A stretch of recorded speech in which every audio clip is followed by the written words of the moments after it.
Hi hello Jaya family വ്ളോഗ്സിലേക്ക് എല്ലാവർക്കും സ്വാഗതം. ഞങ്ങൾ ഇന്ന് ചേച്ചിയുടെ വീട്ടിലേക്ക് വന്നേക്കാം കേട്ടോ. ഇന്ന് ചേച്ചി സ്പെഷ്യലായിട്ട് ഞങ്ങൾക്ക് ചിക്കൻ ബിരിയാണി ഒക്കെ ഉണ്ടാക്കി തരുന്നുണ്ട്. ചേച്ചിനെ കാണിച്ചു തരാവേ. ഹായ്, നമുക്കിന്ന് ചിക്കൻ ബിരിയാണി ഉണ്ടാക്കാം. ഇത് ഞങ്ങൾ അതിനുള്ള സവോള വറുത്തോണ്ടിരിക്കുക. ചിക്കനൊക്കെ ആദ്യം പുരട്ടി വെച്ചു കേട്ടോ, കഴുകി മസാലയൊക്കെ പുരട്ടി വെച്ചു. അത് വീഡിയോ എടുക്കാൻ മറന്നുപോയി സംസാരത്തിൻ്റെ ഇടയ്ക്ക്. ഇപ്പം ഇതേ നമ്മൾ സവോള ബിരിയാണിക്ക് വേണ്ട സവോള വറുത്തോണ്ടിരിക്കുക. സവോള നമുക്ക് ഏകദേശം മൂത്ത് വരുന്നുണ്ട്. ഇത് വറുത്ത് കോരാനുള്ളതാണ് കേട്ടോ. ബിരിയാണിയുടെ മേലെ ഗാർണിഷിങ്ങിന് വേണ്ടി വറുത്ത് കോരാനുള്ള സവോളയാണ്. ഏകദേശം നന്നായിട്ട് മൂത്ത് വരുന്നുണ്ട്. ഇതാ ചേച്ചി ചിക്കൻ വറക്കാനൊക്കെ തുടങ്ങിയിട്ടുണ്ട്. ബിരിയാണിക്ക് ഗാർണിഷ് ചെയ്യാനായിട്ടുള്ള സവോളയും അണ്ടിപ്പരിപ്പും വറുത്ത് വെച്ചിട്ടുണ്ട്. മുന്തിരി ഉണ്ടായിരുന്നില്ല, അപ്പോൾ അത് വറുത്ത് വെച്ചിട്ടുണ്ട്. ഇനി നമുക്ക് നെയ്ച്ചോറ് ഉണ്ടാക്കാനായിട്ട് സ്റ്റാർട്ട് ചെയ്യാം. അപ്പോൾ റൈസിന് വേണ്ടിയുള്ള സ്പൈസസ് ഒക്കെ നമ്മളിവിടെ എടുത്ത് വെച്ചിട്ടുണ്ട്.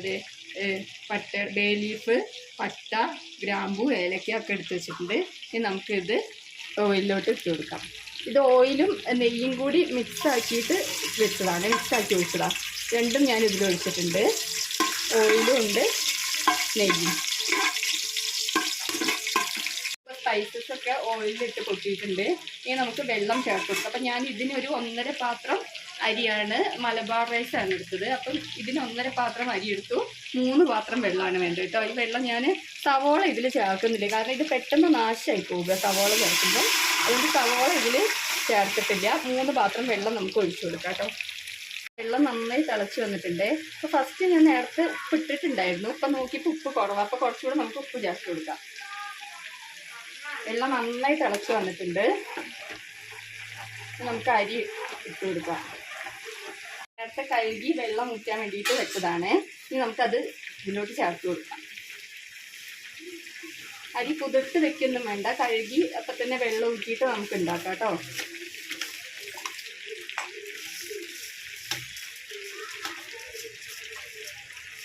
വറുത്ത് വെച്ചിട്ടുണ്ട്. ഇനി നമുക്ക് ബിരിയാണിക്ക് വേണ്ട മസാല റെഡിയാക്കാം കേട്ടോ. ചിക്കൻ ഇവിടെ സൺഫ്ലവർ ഓയിലാണ് എടുക്കുന്നത്. സൺഫ്ലവർ ഓയിലും നെയ്യും കൂടി മിക്സാക്കിയാണ് നമ്മൾ നേരത്തെ റൈസ് ചെയ്തതും. ഇപ്പം ഇതേ മസാലയിൽ ഞാൻ നെയ്യ് ഇപ്പം ചേർക്കുന്നില്ല, ദമ്മിടുന്ന സമയത്താണ് നെയ്യ് ചേർക്കുന്നത്. ഇപ്പം സൺഫ്ലവർ ഓയിൽ ഒഴിച്ച് നന്നായി ചൂടായിട്ടുണ്ട്. അപ്പം ഇഞ്ചി വെളുത്തുള്ളി, ഈ പാത്രത്തിൽ തന്നെ കാണിച്ച കുഴപ്പമുണ്ടോ, ഇഞ്ചി വെളുത്തുള്ളി പച്ചമുളക് 3ഉം കൂടി നന്നായി ചതച്ച് വെച്ചതാണ്. ഇത് നമുക്ക് ഇട്ട് കൊടുക്കാം അതിലേക്ക്, ഓയിലിലേക്ക്. ഉള്ളി പച്ചമുളകൊക്കെ നന്നായി മൂത്ത് വന്നിട്ടുണ്ട്. അതിന് നമുക്ക് ഇതിലേക്ക് അരിഞ്ഞ് വെച്ചേക്കുന്ന സവോള ചേർത്ത് കുറച്ച് ഉപ്പും ചേർത്ത് നന്നായി വഴറ്റി കൊടുക്കുക. ഇതിലിപ്പം കുറച്ച് ഉപ്പേ ചേർക്കുന്നുള്ളൂ കേട്ടോ. നമുക്ക് മസാലയായി കഴിയുമ്പം നോക്കിയിട്ട് ആവശ്യമുള്ളത് ചേർത്ത് കൊടുക്കുക. കാരണം ചിക്കനും നമ്മൾ ഉപ്പൊക്കെ ചേർത്ത് വറുത്തതാണല്ലോ. അപ്പം ഞാൻ ആകെ 1 ടീസ്പൂൺ ചേർത്ത് കൊടുക്കുന്നുള്ളൂ ഉപ്പ്. വേണമെങ്കിൽ നമുക്ക് നോക്കിയിട്ട് ലാസ്റ്റ് ആവശ്യമുള്ളത് ചേർത്ത് കൊടുക്കാം. ഇനി നമുക്കിത് നന്നായിട്ടൊന്ന് മൂപ്പിച്ച് കൊടുക്കാം കേട്ടോ. സവോള ഇട്ടപ്പോൾ അത്യാവശ്യം നന്നായിട്ട് തന്നെ വഴണ്ട് വന്നിട്ടുണ്ട്. ഇനി നമുക്ക് കട്ട് ചെയ്ത് വെച്ച് തക്കാളി, ഇത് 1 തക്കാളി കേട്ടോ അരിഞ്ഞ് വെച്ചത്. ഇത് നമുക്കിതിൽ ചേർത്ത് ഒന്നുകൂടെ നന്നായി വഴറ്റി കൊടുക്കാം. തക്കാളിയൊക്കെ ഒന്ന് ഉടഞ്ഞു കഴിഞ്ഞതിന് ശേഷം ബാക്കി നമുക്ക് ചേർത്ത് കൊടുക്കാം. തക്കാളിയൊക്കെ നന്നായിട്ട് ഇവിടെ വഴണ്ട് വന്നിട്ടുണ്ട്. ഇനി നമുക്ക് മസാല ചേർത്ത് കൊടുക്കാം കേട്ടോ. ഞാനിവിടെ ഒരു 3/4 ടീസ്പൂൺ മഞ്ഞൾപ്പൊടി ചേർത്ത് കൊടുക്കുന്നുണ്ട്. പിന്നെ ബിരിയാണി മസാല ഇത് വീട്ടിൽ തന്നെ പൊടിച്ച് വെച്ചതാണ്. ഇത് പട്ട, ഗ്രാമ്പു, ഏലക്ക, പെരുംജീരകം, തക്കോലം, ജാതിക്ക, പിന്നെ നമ്മൾ ബേ ലീഫ് ഇല്ലേ, അത് കസ്റ്റസ് എല്ലാം കൂടി നന്നായി വറുത്ത് പൊടിച്ച് വീട്ടിൽ തന്നെ ചെയ്ത ബിരിയാണി മസാലയാണ്. ഇത് നമുക്കൊരു 3 ടീസ്പൂൺ ചേർത്ത് കൊടുക്കാം. നന്നായി വഴറ്റി കൊടുക്കാം കേട്ടോ. ഈ മസാല ഇപ്പം നന്നായി മൂത്ത് വന്നിട്ടുണ്ട്. ആ പച്ച മണമൊക്കെ മാറി വന്നിട്ടുണ്ട്. ഇനി നമുക്ക് തൈര് ചേർത്ത് കൊടുക്കാം. തൈര് നിങ്ങൾ ഓരോരുത്തരുടെ പുളി നോക്കി ടേസ്റ്റിനനുസരിച്ച് ചേർക്കണേ. ഇതധികം പുളി ഇല്ലാത്ത തൈരാണ്. ഏകദേശം 1/4 കപ്പിൻ്റെ അടുത്ത് ഉണ്ട് കേട്ടോ തൈര്. തൈരും ചേർത്ത് ജസ്റ്റ് ഒന്ന് നമുക്ക് വഴറ്റി കൊടുക്കാം. പിന്നെ മല്ലിച്ചപ്പും പുതിനയും ഞാനിവിടെ നന്നായി കഴുകി എടുത്ത് വെച്ചിട്ടുണ്ട്.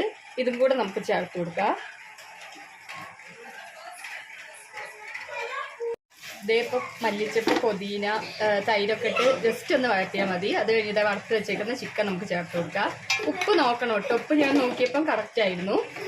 അപ്പം ഇനി നമുക്ക് ഈ ചിക്കനിട്ട് നന്നായി ഒന്ന് മസാലയൊക്കെ മിക്സാക്കി കൊടുക്കാം.